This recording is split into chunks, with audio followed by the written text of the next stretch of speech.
Hello दोस्तों, आपका स्वागत है आपके अपने YouTube channel online target math में। आज हम ऑब्जेक्टिव का फिर से एक वीडियो लेके आए हैं, जो कि इससे पहले 36 क्वेश्चन हो चुका था इसी चैप्टर का, वास्तविक संख्या का चैप्टर 1 का।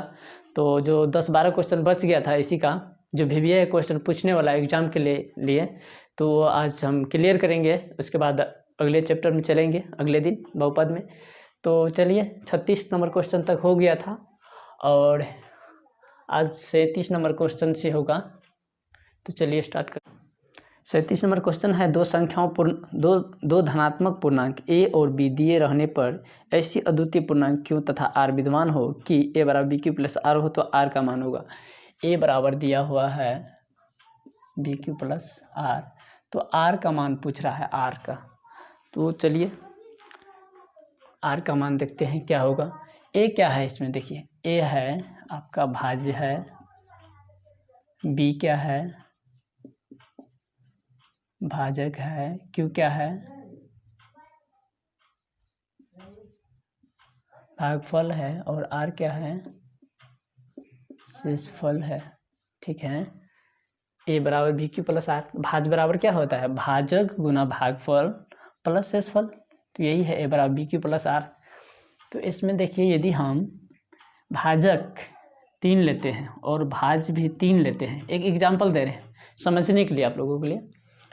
तो देखिए, इसका शेषफल सिर्फ देखना है कि शेषफल कितना आता है।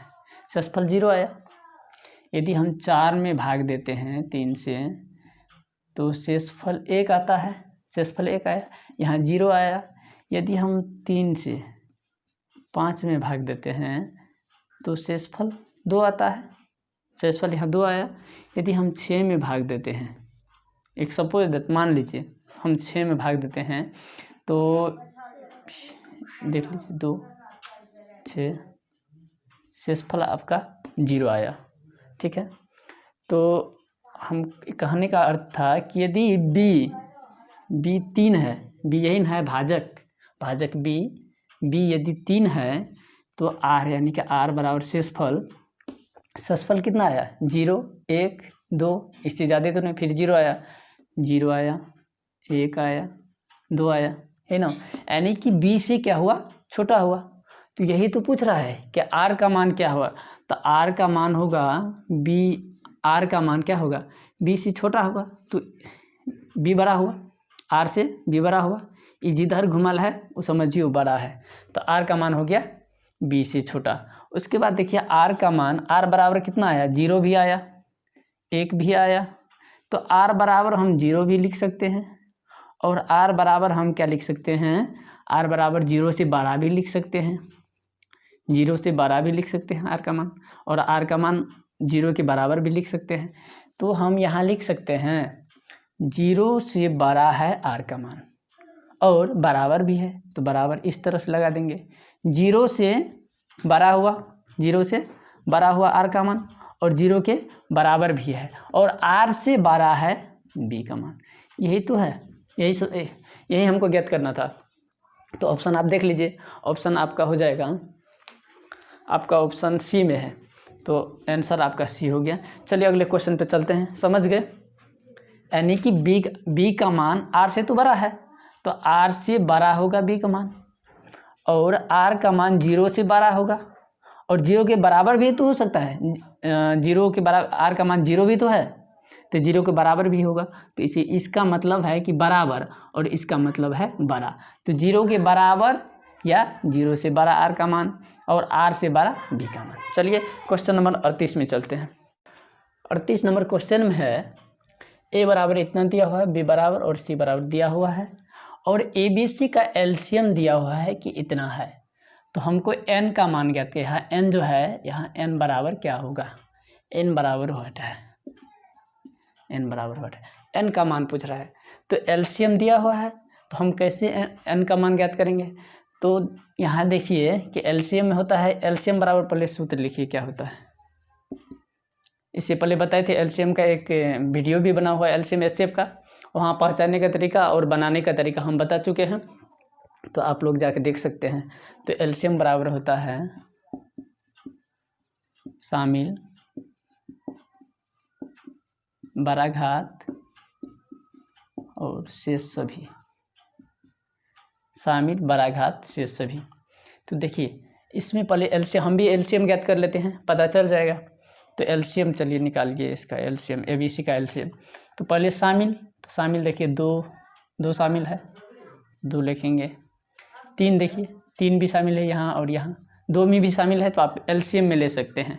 पर एचसीएफ में क्या होता है कि तीनों में शामिल होना चाहिए, तीनों में शामिल होगा तभी आप ले सकते हैं। मगर एचसीएफ में, एलसीएम में क्या होता है कि 2 में भी शामिल होगा तो ले सकते हैं, इसलिए कि इसमें शेष सभी होता है, इसीलिए उसमें नहीं होता, उसमें शामिल और छोटा घात होता है बस। तो शामिल देखिए 2 है, उसके बाद 3 है, और उसके बाद देखिए 5 भी है, 5 दोनों में है, यहाँ दोनों में है, 3 यहाँ है। तो अब इसमें 12 घात लेना है, शामिल हो गया। अब 12 घात, चलिए 2 में 12 घात कौन है, 2 पे पावर देखिए 3 है, 2 पे पावर 2 है, 2 पे पावर n है। तो हमको कैसे पता चलेगा कि इसमें 12 कौन है? तो हम यहाँ से मिलाएंगे कि एलसीएम तो ये भी निकाला हुआ है, और एलसीएम में निकाला हुआ है तो 12 घात लिया होगा 2 पे पावर, तो 2 पे पावर इसने 4 लिया है, हमको यहाँ 3 दिख रहा है। इसका मतलब 2 पे पावर यहाँ 4 होगा, यहाँ n नहीं होगा, यहाँ जो होगा यहाँ 4 होगा। अब निकालिए, तो अब देखिए 2 पे पावर 4 होता है। अब देखिए शामिल 12 घात 2 में कौन है, 4 है, उसमें 3 में देख लीजिए, 3 में यहाँ 1 है, यहाँ 2 है, 3 पे 12 घात कौन हुआ, 3 पे पावर 2। चलिए अब 5 में देखिए, 5 यहाँ पावर 1 है, यहाँ 2 है, तो 5 पे पावर 2, 12 घात हुआ। अब देखिए एलसीएम, अब ये जो अभी जो निकाले ये एलसीएम और जो दिया हुआ एलसीएम है सेम है, इसका मतलब है कि यहाँ n जो था वहाँ 4 होगा, तो n का मान क्या हो गया, 4 हो गया। समझ गए? चलिए अगले क्वेश्चन पे चलते हैं। n बराबर 4, ऑप्शन नंबर डी में आपको हो जाएगा। तो 39 नंबर क्वेश्चन चलते हैं। 39 नंबर क्वेश्चन है जो कि बहुत ज़बरदस्त क्वेश्चन सब है। इस टाइप में 2 क्वेश्चन है, अभी हम दोनों बताएंगे। तो आप लोग को अच्छा लगता है, समझ में आता है तो वीडियो को लाइक कीजिएगा, और नए आए हैं तो चैनल पे तो चैनल को सब्सक्राइब करके बेल आइकन को प्रेस कर लीजिएगा, और उसमें ऑल नोटिफिकेशन में रखिएगा। तो चलिए 39 नंबर क्वेश्चन देखते हैं। किसी खेल के मैदान के चारों ओर एक वृत्ताकार पथ है। देखिए यही वृत्ताकार पथ हुआ, मैदान है, इसके चारों ओर एक वृत्ताकार पथ है, और इसी में जो है ना, इस मैदान के एक चक्कर लगाने में सोनिया को 18 मिनट लगते, जबकि इसी मैदान के एक चक्कर लगाने में रवि को 12 मिनट लगते हैं। तो मान लें कि वे दोनों एक ही स्थान से और एक ही समय पर चलना प्रारंभ करके एक ही दिशा में चलते हैं, तो कितने समय बाद वो पुनः मिलेंगे। देखिए पहले हम इसका पहले ट्रिक नहीं बताएंगे, इसका ट्रिक है, इस मिलने वाला जितना भी क्वेश्चन है इसका ट्रिक है, आप लोग देख के बना सकते हैं एक बार में। पहले हम समझा देते हैं। देखिए एक यही वृत्ताकार पथ है, यहाँ से सोनिया को और यहीं से रवि भी दौड़ता है, इसको 12 मिनट लगता है एक चक्कर मारने में, और इसको 18 मिनट लगते हैं। सोनिया को 18 मिनट लगता है और रवि को 12 मिनट लगते हैं। तो देखिए कि दोनों इसी स्थान पे कब मिलेंगे, एक ही दिशा में दौड़ रहा है दोनों, तो इस स्थान पे दोनों कब मिलेंगे दौड़ते दौड़ते। देखिए इसका यदि 18 मिनट में फिर से यहाँ से पूरा चक्कर यदि सोनिया मारेगी तो 18 मिनट लगेगा, इसको एक चक्कर मारेगी सोनिया तो इसको 18 मिनट लगेगा। और रवि 18 मिनट में देखिए ये तो 12 मिनट में एक चक्कर मार लेगा यहाँ तक, उसके बाद 18 मिनट तक में तो 1.5 चक्कर हो जाएगा इसका, यहाँ भी पहुँच जाएगा। फिर से रवि एक चक्कर मार के दूसरा चक्कर में 1.5 यानी कि 1.5 चक्कर हो जाएगा इसका तब तक में।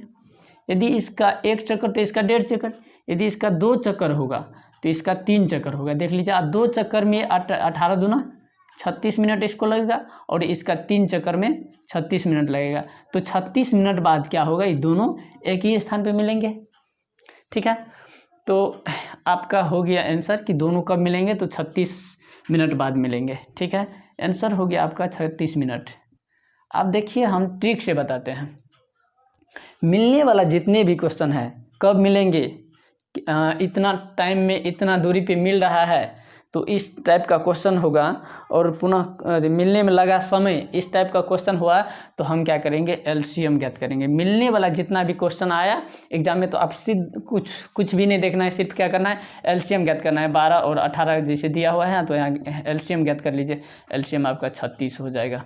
ठीक। ठीक है। तो चलिए अगले क्वेश्चन पे चलते। इसी टाइप का एक और क्वेश्चन है, 40 नंबर क्वेश्चन है, जो कि वृत्ताकार पथ है, 3 धावक है, एक ही स्थान से, पहले इसको मिटा देते हैं। देखिए इसमें भी एक वृत्ताकार पथ है, इस स्थान से सभी मतलब दौड़ना प्रारंभ करते हैं और इसी स्थान मतलब एक धावक को 1 घंटा लगते हैं, दूसरा को 3 घंटा, इसको 1 घंटा, इसको 3 घंटा और इसको 5 घंटा लगते हैं। तो तीनों एक ही स्थान पे कब मिलेंगे? तो मिलने वाला जो भी क्वेश्चन है तो हम क्या करेंगे, एलसीएम ज्ञात करेंगे। तो एलसीएम 1 3 5 का एलसीएम हो जाएगा, 1 3 और 5 का एलसीएम कितना होगा, सभी को गुना कर दीजिए, शामिल कुछ भी नहीं, तो 15 घंटा। 15 घंटा बाद, घंटा में है तो घंटा में, यदि मिनट में रहेगा तो मिनट में, तो इसका आंसर हो जाएगा 15 घंटा। 15 ऑप्शन डी देख लीजिए, ऑप्शन डी में है, उसका भी ऑप्शन डी में था। तो चलिए इस टाइप का क्वेश्चन खत्म हो गया। इस टाइप का क्वेश्चन आएगा तो आपको नहीं छूटेगा, सिर्फ आपको एलसीएम ज्ञात करना है। और यदि एचसीएफ भी बता देते हैं, एचसीएफ कब ज्ञात करना है, यदि बराबर बराबर में बांटना है, यदि बराबर में बांटना हो और बड़ी से बड़ी संख्या ज्ञात करनी हो, बराबर में बांटना हो या बड़ी से बड़ी संख्या ज्ञात करना हो और समान में बांटना हो, ये हो बराबर या समान में बांटना हो, तो हम क्या करेंगे, वहाँ पे एचसीएफ ज्ञात करेंगे। नोट कर लीजिए, वहाँ पे हम एचसीएफ ज्ञात करेंगे। तो चलिए आगे बढ़ते हैं। 41 नंबर क्वेश्चन है, प्रत्येक धनात्मक समपूर्णांक निम्न रूप का होता है।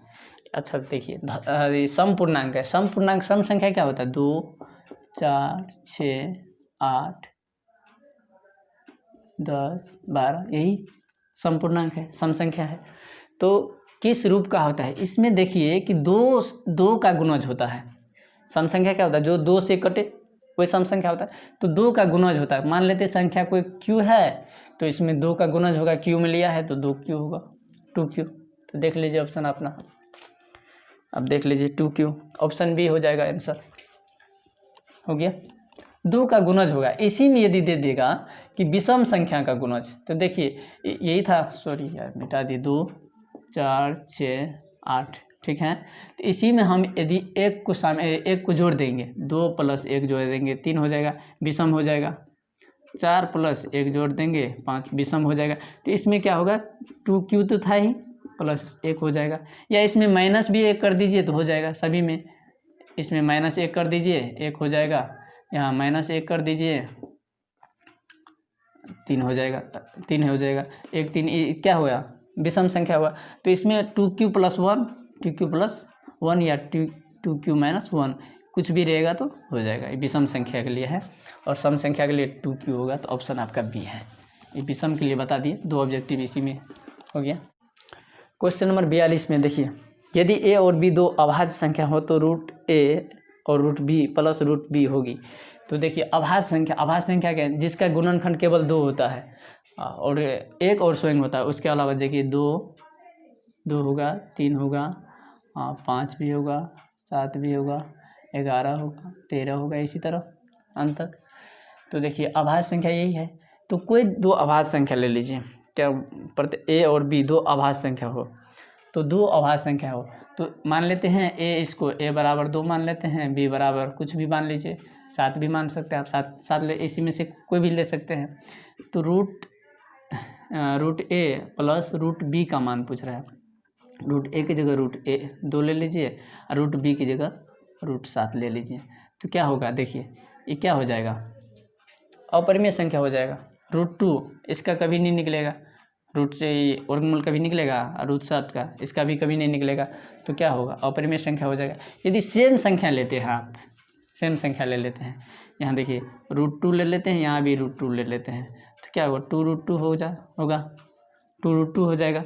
फिर भी क्या हुआ, अपरिमेय संख्या, तो हमेशा क्या होगा, अपरिमेय संख्या होगा।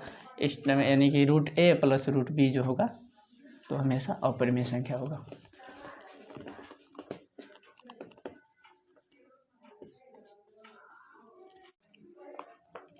तैंतालीस नंबर क्वेश्चन देखिए, इसमें 2 संख्या दिया हुआ है, 2 संख्या है 26 और 91 दिया हुआ है। उसके बाद आपको एलसीएम दिया हुआ है 182 और एचसीएफ पूछ रहा है कितना होगा। तो हम जानबे करते हैं 2 संख्याओं का गुणनफल क्या होता है, एलसीएम गुना एचसीएफ होता है। तो हम यहाँ लिखेंगे 2 संख्याओं का गुणनफल, दो संख्याओं गुणनफल बराबर होता है एलसीएम गुना एचसीएफ। तो इसको आप एक संख्या को n1 मान लीजिए और एक संख्या को n2 मान लीजिए, ठीक है। एलसीएम आपको दिया हुआ है 182 गुना एचसीएफ आपको ज्ञात करना है, ठीक है।